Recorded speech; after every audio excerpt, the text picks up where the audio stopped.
في رحلة تطوي الدروب بين المدائن والشعوب بحضرة الذكر الحكيم وحدنا رب القلوب وحدنا رب القلوب. في رحلة تطوي الدروب بين المدائن والشعوب بحضرة الذكر الحكيم وحدنا رب القلوب وحدنا رب القلوب. ولحفظ آيات الكتاب قد أتينا كل باب نمضي على درب الصواب من قبل أن تجلو الخطوب من قبل أن تجلو الخطوب. في رحلة تطوي الدروب بين المدائن والشعوب بحضرة الذكر الحكيم وحدنا رب القلوب وحدنا رب القلوب.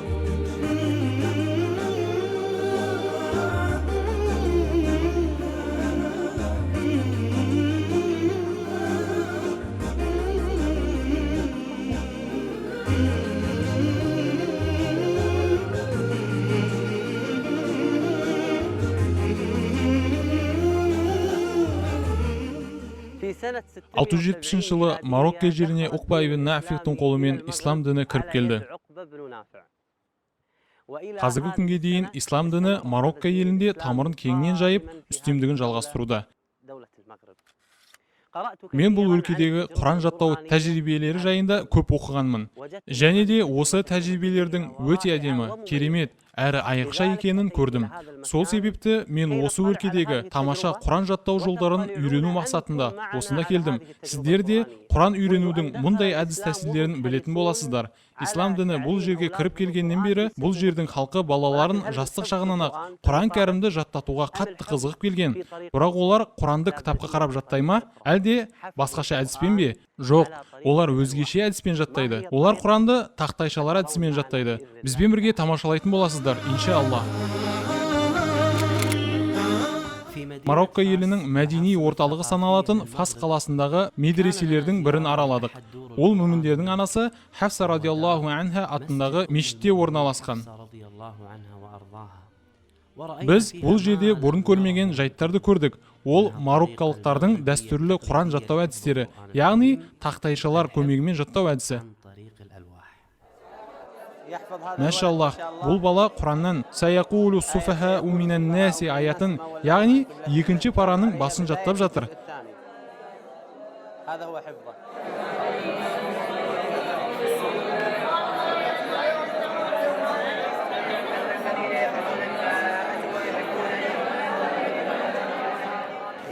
Я шейх, маған бұны түсіндірпесеңіз. Бұл шәкірт тақтайшаға жазады. Егер ол жаттаған болса, өз ойынан жазады. Ал егер жаттамаса, біз оған айтып тұрамыз. Я, сіз оған жаздырасыз ба? Иә, дәл солай. Оқушы ойдан жазады. Қате жіберсе, ештеңе етпейді. Оған қайтарамыз, немесе қатесін түзетеміз. Егер харекеттерін қоюда қателессе ше? Егер бір жерінде қате болса, біз оны дұрыстаймыз. Оқушы әрекет қойғанымызды көріп, қайталап оқып түсініп алады. Шейх, мен шәкірттердің қолында Құран кітабын көрмей тұрмын. Құран кітапқа рұқсат жоқ. Бұларға Құранға қарап оқу, әлде Құранға жүгіну рұқсат етілмейді. Ал олардың біреу қате жіберсе ше, не істейді? Егер қателессе, оны досы түзейді. Әлде кім болса да түзетіп қояды. Бірақ кітапқа қарау мүмкін емес пе? Жоқ, мүмкін емес. Тек өте сирек жағдайда ғана. Бұл жерде Құран қатаң түрде рұқсат етілмейді. Егер қателессе, досынан сұрайды. Ал ол да білмесе, басқа досынан сұрайды. Мүлдем басқа мүмкіндік табылмаса, сонда ғана Құранға қарайды. Құрметті көрермендер, байқап тұрған шығарсыздар. Қазір Құран жаттап жатқандардың әр қайсысы әр жерден жаттауда. Бірі Бақара сүресін жаттаса, тағы бірі Нәбә сүресін, басқасы Мүлк сүресін жаттауда. Біреу мұндай у-шуда Құран жаттау мүмкін бе деп сұрауы мүмкін. Жоқ, олай емес. Бұл қарылардың жаттау қабілеттері аса зор. Олар бұндай керемет ортаға әбден машықтанып алған. Бұндай ерекше ахуалда Құранды өте шеберлікпен жаттайды.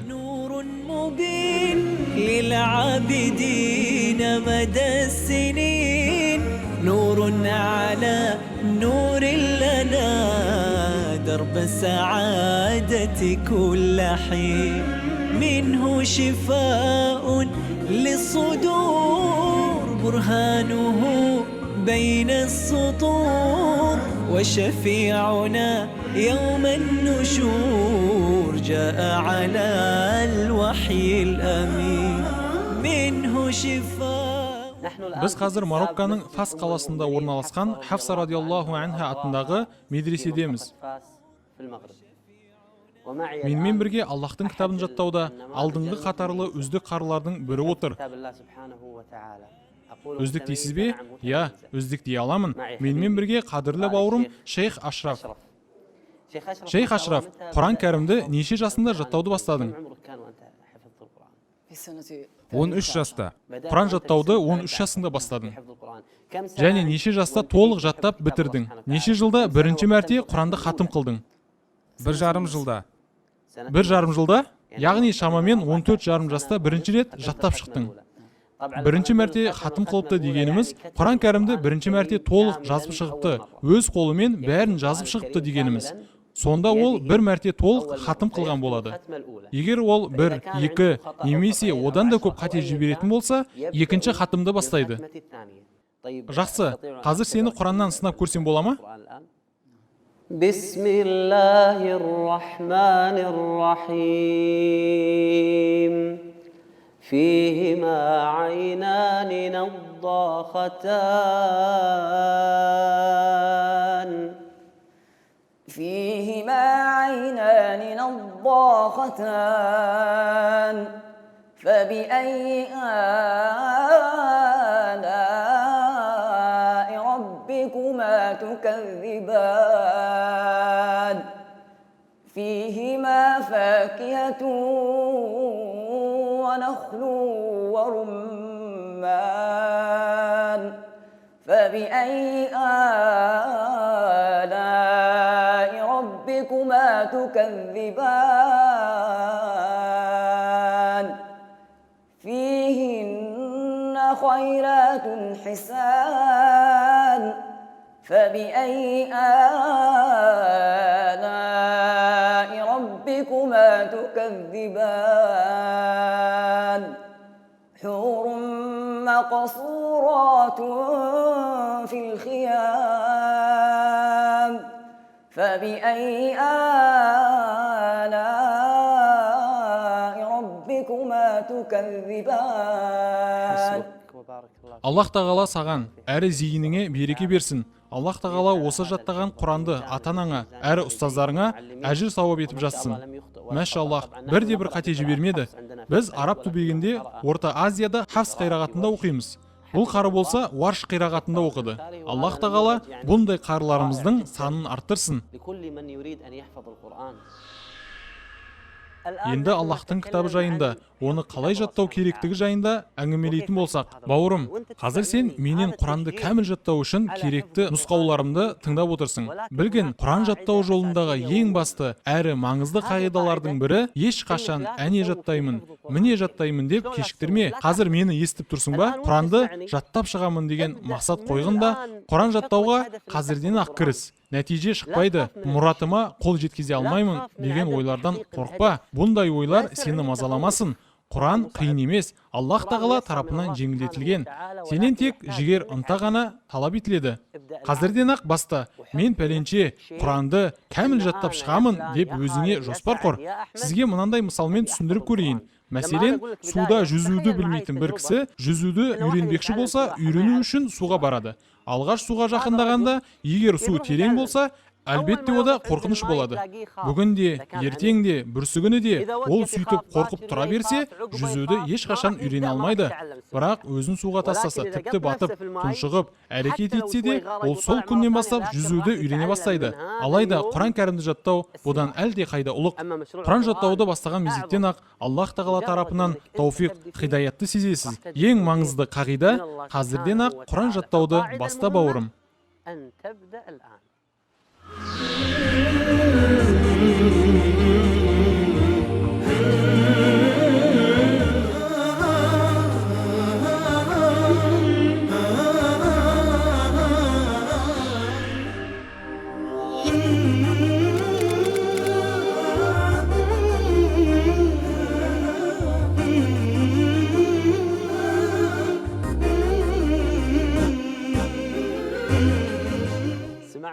Марокканың Шафшаун деген өлкесіндегі Таха есімді қары жайында естідік. Келіңіздер, сол үлгілі баланы бірге көрейік. في رحلة تطوي الدروب بين المدائن والشعوب بحضرة الذكر الحكيم وحدنا رب القلوب وحدنا Таха өнегелі де үлгілі бала. 10 жасында Құранды жаттап шыққан. Қазір ол 16 жаста, мәшалла. Мароккада өткен алтын дауыс жарысында бірінші орынды жеңіп алған. Тахамен бірге өзімді ерекше күйде сезініп отырмын. Сіздердің балаларыңызға үлгі өнеге болады деген үмітпен сұхбатымызды бастайық. Шейх Таха, жағдайыңыз қалай? Сізбен кездесіп отырғаныма қуаныштымын. Таханың Құранмен бірге өмірі қалай өтіп жатыр? Құранды қалай бастады? Альхамдулилля, ата-бабаларым, нағашы аға әпкелерім, ата-анам барлығы Құранды сүйетін отбасы. Мен осы жанұяда туылып өстім. Ата-анам мен үшін үйді Құранға бейімдеп берді. Үйде әрдайым Құран оқылып жататын. Кейде әкем Құран мен тәжвид, әлде тәфсир оқып жататын. Кейде ағаларым Құран жаттап жататын. Үлкен сынақтар, қатты ауыртпашылықтар соңынан Таха келді. Осының барлығы біздің Құранға деген шыншылдығымыздың себебінен болған еді. Құранды жаттауды неше жаста бастадың? 9 жасымда Құранды жаттауды бастадым. Жақсы, қашан бітірдің? 10 жасымда жаттап бітірдім. Бір жылда ма? Құран жаттау ауыр болған жоқ па? Қиыншылықтарды сездің бе? Басында қиыншылық болуы әлбетте табиғи нәрсе. Бірақ субханалла, әкем маған өнеге бола білді. Өзі қара еместін, солай болса да жарты парадан жаттап тұратын еді. Америкада ислами орталықта ата-аналар жиналысында отырған кезімізде бізге мынандай сұрақ қойылды. Таха, бізге айтшы, қайтсе балаларымыз сен сияқты Құран қарысы болып шығады. Сонымен бірге мектеп бағдарламасында қалай бірге алып жүре алады деп сұрақ қойды. Сұрақ Тахаға берілді ме? Иә, Тахаға берілді. Аллах тағала барлық мұсылмандардың ұрпақтарына тауфиқ хидаят берсін. Таха оларға былай деп жауап берді. Егер де ұлдарыңыз маған ұқсасын десеңіз, сіздер де әуелі әкемдей болуларыңыз қажет деп жауап берді. Проблема ұлдарда емес, проблема әкелерде. Шейх Таха, сенмен шамалас 16-17 жастағы балалардың көпшілігі сұрап жатады. Таханың Құранға жақын болуы қалыпты өмірден, ойын күлкілерден, өзіне сүйікті істерінен тосып қоймады ма деп сұрайды.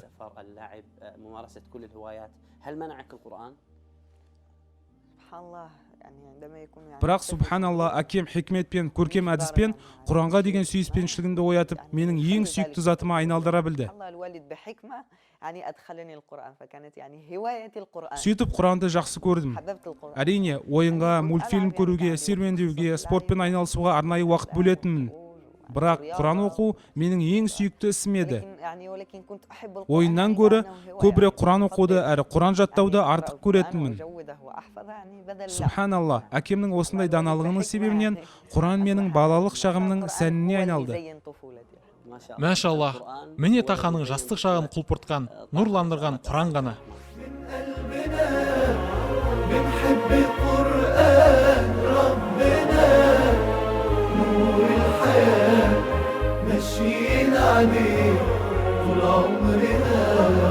جنتنا آيات العظيمة منزلة وفي خدمته أعظم مكان منزلة حلقته بتخلي الملايكة تحفنا وإحنا معاه بيننا وبين الله صلة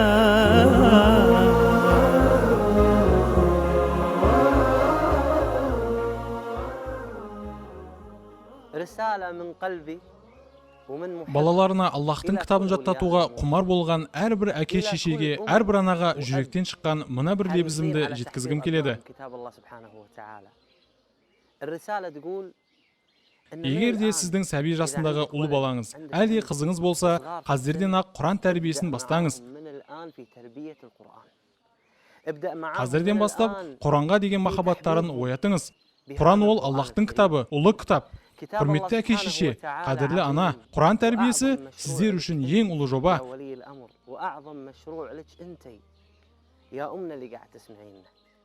егер біреу құран қиын, балаларыма жаттата алмаймын десе, мен айтамын, жоқ, олай емес. Құран жаттау жеңіл. Құран жаттау дүниедегі ең үлкен жобалардың бірі.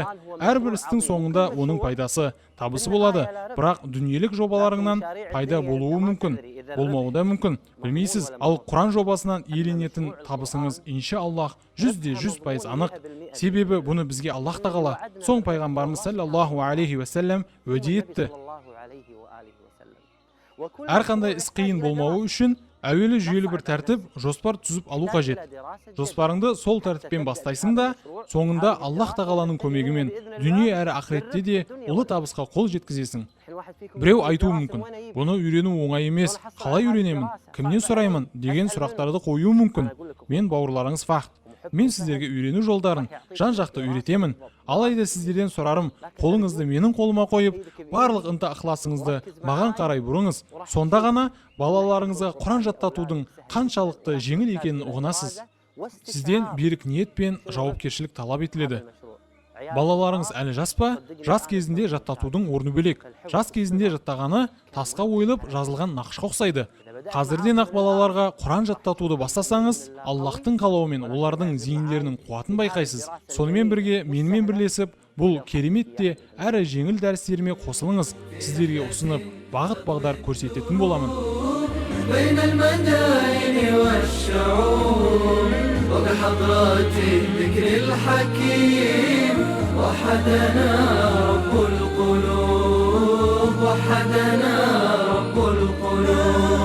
ولحفظ آيات الكتاب قد أتينا كل باب نمضي على درب